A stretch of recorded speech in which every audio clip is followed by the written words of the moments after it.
Hello বন্ধুরা, শুভ সকাল। আজকে অনেক সকাল সকাল ওঠা হয়েছে, মোটামুটি বাসি কাজ সব হয়ে গেছে বলতে আজকে মেয়ের শরীরটা ভালো নয়, সেই জন্য স্কুলে যায়নি।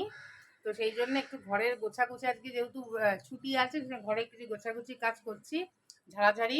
চলুন দেখাই কি কি কাজ হলো, চলুন দেখাচ্ছি। এই দেখুন, বিছনাটা মোটামুটি সব ঝাড়াঝুড়ি সব হয়ে গেছে।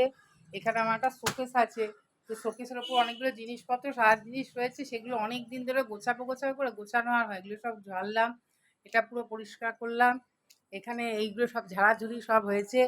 এই দেখুন, মেয়ের বইয়ের সেলফ ছিল, সেটা পরিষ্কার করলাম। এই বিছনা পাটি ঝাড়ি সব করে চলুন। এই দেখুন, কতগুলো জামা কাপড় আছে, এগুলো ধুতে হবে। আর এই দেখুন, ডাইনিং টেবিলে কিছু পরিষ্কার করলাম। রান্নাঘরের কাজ এই দেখুন, আসুন। রান্নাঘরের কাজ, রান্নাঘর পুরো মোটামুটি পরিষ্কার সব হয়ে গেছে। মাসি বাসনপত্র সব মেজে দিয়ে গেছে, ওইগুলো সব গোছাবো।